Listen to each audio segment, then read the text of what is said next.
Hello and welcome to my show Bobby the matinee idol. दोस्तों आज हम बातें करेंगे ब्लास्ट फ्रॉम द पास्ट के बारे में, क्योंकि 24 जनवरी 1975 में रिलीज हुई प्रोड्यूसर गुलशन राय और डायरेक्टर यश चोपड़ा की film Deewaar, starring the god of Bollywood Amitabh Bachchan, Shashi Kapoor, Neetu Singh ji, Parveen Babi ji, Nirupa Roy, Madan Puri, Iftekhar, Sudhir, many other huge cast picture की।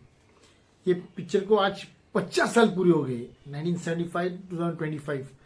तो ये मैंने उस वक्त तो फिल्म रिलीज हुई, थान है उस वक्त जब फिल्म रिलीज हुई, तो मैं इसको रिपीट में देखी थी। मैंने बैंटा टॉकीज में 1989 में देखी थी। कि उसका टिकट रिपीट का टिकट उसके पीछे लिखा भी है, अमिताभ बच्चन का नाम भी लिखा है पीछे। और बच्चन साहब की दूसरी भी दीवार आई थी 2004 में आई थी, उसका वो भी मैंने देखी थी मैटनी शो में, जेडी गैलेक्सी में। लेकिन वो जो पुरानी दीवार, it was I was not there at time, so I wouldn't watch first day matinee show or first show. लेकिन रिपीट में मैंने 2-3 बार पिक्चर देखी है वो दीवार। जो 75 में जो दीवार बनी थी, it was written by Salim Javed. And मेरे हिसाब से जो ग्रेटेस्ट स्क्रीन पे लिखा है ना आज तक का, दैट इज शोले एंड दीवार। वो दो पिक्चर का स्क्रीन पे लिखा, वो इतना जबरदस्त है, इतना मजबूत स्क्रीन पे कि मुझे लगता है ऐसा मजबूत स्क्रीन पे किसी पिक्चर का होगा ही नहीं, मुझे ऐसा लग रहा है। सलीम जावेद जी ने भी कभी इतना पावरफुल स्क्रीन पे डायलॉग्स कभी लिखे नहीं होंगे आज तक। 50 साल के बाद भी लोगों को डायलॉग याद है। जैसे शोले तो चलो मूवी ऑफ द मिलियनियर में, लेकिन दीवार के डायलॉग्स भी अभी तक लोगों को याद है। वो स्टोरी तो दो भाइयों की कहानी है, एक दुखियारी माँ, दो भाई रहते, किस तरह फैमिली प्रॉब्लम होते, सत्यन कपूर जी बच्चन साहब के डैड के रोल करते और किस तरह उनको फंसाया जाता है, फिर घर छोड़ के चले जाते हैं। बच्चन साहब के हाथ पे लिखा है तेरे बाप चोर एंड ऑल दिस, और किस तरह से वो लोग मुंबई में आते हैं। And then Shashi Kapoor ji inspector बन जाते हैं, बच्चन साहब स्मगलर बन जाते हैं, और वो पूरा किसी डॉक में वो काम करते हैं बच्चन साहब। तो और क्लाइमेक्स में क्या होता है सबको पता है। तो स्टोरी भी बहुत पावरफुल थी, स्क्रीन पे तो बहुत ज्यादा पावरफुल था, और परफॉर्मेंस तो माइंड ब्लोइंग था दोस्तों। सभी का परफॉर्मेंस इतना जबरदस्त था कि this film rain for I think 3 years आया, 3 ईयर्स चल रही थी पिक्चर, थिएटर के अंदर ही चली थी, 3 साल तक चली थी। आई थिंक लिबर्टी सिनेमा में ये फिल्म मैटनी शो में बहुत चली थी, क्योंकि इसी पिक्चर से मैटनी शो देखने का दौर शुरू हुआ था। दीवार से ही शुरू हुआ था कि बोलते ना फर्स्ट डे मैटनी शो देखना बहुत बड़ी बात है। तो वो सिलसिला दीवार फिल्म से शुरू हुआ था कि मैटनी शो देखना बहुत बड़ी बात है। तो that was the started from दीवार। तो फिल्म तो इतनी बड़ी ब्लॉकबस्टर, इतनी कल्ट क्लासिक फिल्म बनी थी कि उसका कोई हिसाब ही नहीं। तो डायलॉग्स तो अभी तक याद है। एक्चुअली इस पिक्चर को जो उन्होंने शोकेस किया, लोगों को लगता है कि ये picture is action film, but actually it's not an action film. आप देखो सिर्फ एक ही एक्शन है पिक्चर में, जब बच्चन साहब वो लोग ढूंढते, पीटर ये चाबी तेरे जेब में रख, अब ये ताला में तेरी जेब से चाबी निकाल के खोलूंगा, वो एक्शन सीन। और क्लाइमेक्स में बच्चन साहब मदनपुरी को मारते, दैट्स इट। हालांकि it's not an action film, लेकिन उसको इस तरह से बताया गया कि बहुत एक्शन फिल्म है। एक्शन फिल्म नहीं है पिक्चर में, एक्शन है उतना एक ही एक्शन है खाली देखा जाए वो। लेकिन परफॉर्मेंस इतना पावरफुल था, स्पेशली बच्चन साहब का परफॉर्मेंस था, that was actually landmark. It's a tuition for all the upcoming actors and the present actors जो है उन सब के लिए वो एक इंस्टीट्यूशन है। वो फिल्म देखिए, उससे कुछ सीखिए बच्चन साहब की परफॉर्मेंस से। वो एक्चुअली ट्यूशन ही है सबके लिए देखा जाए तो। वो इतनी तरह जबरदस्त परफॉर्मेंस किया है बच्चन साहब ने कि उसका कोई हिसाब नहीं, आज तक लोगों को याद है। और उनका जो डॉक में जब काम करे, तो पहले दिन का शूट था, तो शर्ट बहुत लंबा था, तो उन्होंने वो नॉट बांध दिया, that became a style till today people tie not on their shirt. तो दैट वाज फ्रॉम दीवार से वो स्टाइल शुरू हुई थी। तो बच्चन साहब का परफॉर्मेंस इतना पावरफुल था, उनका एक्शन सीन जो एक ही था लेकिन इतना जबरदस्त था। उनकी डायलॉग डिलीवरी, वो बहुत कम बोलते हैं पिक्चर में, लेकिन जब भी बोलते लोगों ने सीटियां तालियां बजाई। दोस्तों रिपीट में मैंने फिल्म देखी, इट वॉज जैम पैक्ड। लोगों ने बहुत सीटियां बजाई, बच्चन साहब की एंट्री पे भी इतनी सीटियां बजाई कि कोई जवाब नहीं उसका। मतलब जब वो भी बोलते हैं कि कल एक और कुली इन वालों को हफ्ता देने से इनकार करने वाला है, अरे बाप रे बोलते। और जब इफ्तिकार बोलते संभालना तुम्हारे पीछे पुलिस होगी, मेरे पीछे पुलिस नहीं होगी, मेरे पीछे से मेरी किस्मत होगी। अरे मतलब हर एक डायलॉग पे सिटिया लोगों ने भाई। बच्चन साहब was outstanding, first stage super.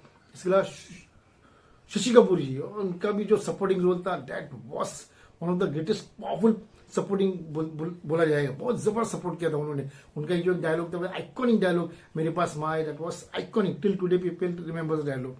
Shashi Kapoor का, he was one of the most handsome actors of that time. वो बहुत स्मार्ट हैंडसम लगते थे। उनका जो किस तरह से पुलिस अफसर का रोल उन्होंने किया, एक मैंने इस रोमांसिक विद नीतू जी, तब वो अलग ग्रुप, फिर पुलिस अफसर बने तो भाई का टकराव, वो बहुत सॉलिड किया उन्होंने। तो Shashi Kapoor was also very very good. क्या नीरू पौरे जी, एक दुखियारी माँ, वो रोल भी उन्होंने बहुत इतना जबरदस्त किया कि उसके बाद बच्चन साहब की ऑलमोस्ट हर फिल्म में नीरू पौरे जी माँ बनती थी। और नीरू पौरे जी, बच्चन साहब और शशि कपूर जी का जो एक सीन था इंटरवल पॉइंट पे, जब बच्चन साहब फाड़ देते वो घर के कागजात होते, तो वो सीन पूरा इतना जबरदस्त लिया उन्होंने कि बहुत सीटियां, बहुत तालियां बजी थी, आइकॉनिक सीन। तो नीरू पौरे जी वॉज सुपर। उसके बाद इफ्तिकार जी, मदन पुरी, जितने भी लोग थे वो सब ने परफॉर्मेंस अच्छा किया। नीतू सिंह जी एंड परिन भाभी, they both were looking very pretty, और दोनों ने बहुत अच्छा काम किया। और म्यूजिक पिक्चर का आरडी बर्मन का था, दैट वाज सुपर। क्या है दू तुम्हें, that was a super duper hit song, बहुत सुपर डुपर। और एक भी गाना, मैंने तुझे माना, तू सुपर हिट, तो गाना भी सुपर डुपर हिट था। और बच्चन साहब का जब वॉक बताते ना बच्चन साहब, तो उसमें एक म्यूजिक, बैकग्राउंड म्यूजिक चलता है, वो म्यूजिक भी बहुत सॉलिड था। जब वो मदनपुरी को लिफ्ट में मिलते, उस पर जब चलते हैं ना, उसके बाद स्विमिंग पूल पे जब बच्चन साहब चलते हैं, शशि कपूर जी ट्रेन पकड़ के चले जाते हैं पुलिस स्टेशन के लिए, और नेक्स्ट सीन में बच्चन साहब सनग्लास पहन के स्विमिंग पूल पे वहां चलते हैं। तो जो बैकग्राउंड म्यूजिक दिया ना, सॉलिड दिया है। और जो बिल्डिंग बताई है, अगर तुम बोलते तो मैं 5-10 लाख रुपए का दे देता, क्योंकि मेरी माँ ने इस बिल्डिंग में ईटी उठाई। That building is at Bandra bandstand दोस्तों। अब कभी बैंड्रा बैंडस्टैंड में देखना, वो बिल्डिंग वहीं पे अभी भी है। तो दीवार इतनी लैंडमार्क फिल्म है कि उसके लिए तो देखने के लोगों को आइडिया मिलेगी किस तरह फिल्म बनाई जाती है, फिल्म डायरेक्ट की जाती है, किस तरह लिखी जाती है, किस तरह परफॉर्म की जाती है। और पिक्चर की जो डायरेक्टर है यश चोपड़ा जी, उन्होंने तो इतना जबरदस्त डायरेक्ट किया पिक्चर को कि मतलब 4 चांद लगा दिया पिक्चर को। और आज तक लोगों को यश राज फिल्म की फिल्म याद नहीं रही, लेकिन दीवार जरूर याद रहेगी उनको, सॉलिड फिल्म बनाई थी उन्होंने।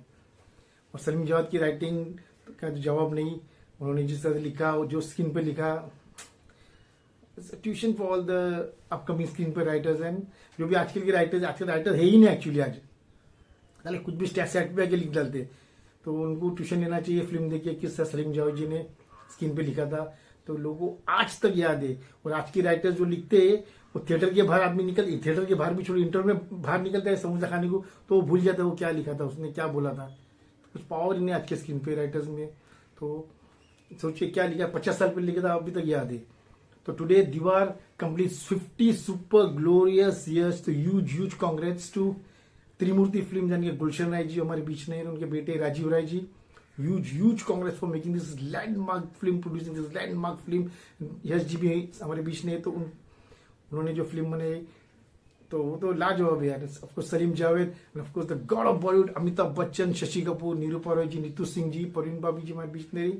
All the other actors, Madan Puri ji भी नहीं रहे, इफ्तिकार भी नहीं रहे, सुधीर जी भी नहीं रहे, लॉट ऑफ अदर एक्टर्स कुछ जो है नहीं अभी, लेकिन सबको huge congrats for Deewaar completing 50 super glorious years. So guys, subscribe my channel, good bye and God bless you guys.